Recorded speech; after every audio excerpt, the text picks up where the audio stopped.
This is KBOI 2 News, first at 4.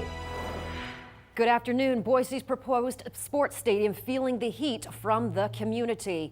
Tonight, developers holding a meeting that turned into a full protest, at least as of last night. And today, KBOI 2's Haley Kramer is talking to developers about what's next. What's their plan? She joins us live from the proposed site. A representative met with the community here at the proposed site of the new multi-use stadium. Now, the representative from Greenstone Properties says that they expected this heightened community reaction based on previous meetings, but it still made it harder for them to get the point across. The purpose of a neighborhood meeting is ideally to meet with the people that are immediately impacted and identify what their concerns are as we go ahead and make applications. I mean, I don't think last night accomplished that.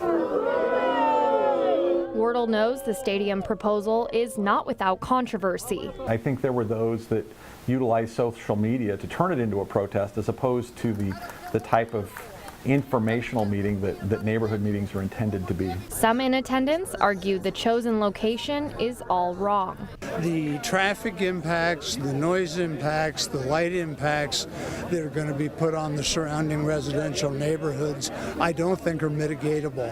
Others were concerned about funding. I don't object to them building it, I just don't want taxpayer money used for that. But Wardle says last night's meeting was just to address rezoning and the vision for the River Street neighborhood. Greenstone Properties will apply to make the Shoreline Americana area the same zoning designation as downtown Boise. He says this would simply allow for more diverse development in the area. The application will be reviewed by the city, heard at a public hearing before the Planning and Zoning Commission, and then go to the Boise City Council. The council will then hold a second public hearing. Only then, if it's approved, will the city adopt an ordinance that changes the zoning. This is just the first of several applications.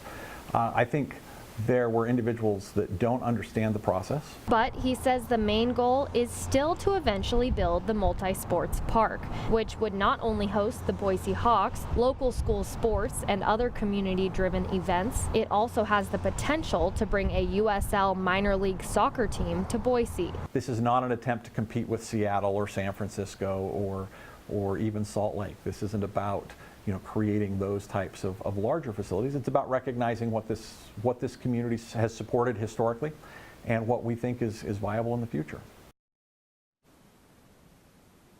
Wardle says he understands the fear and uncertainty that comes with this kind of change, but also says that the community will have a chance to voice their concerns about things like funding and impact later in the process. Live in Boise, Haley Kramer, KBOI 2 News.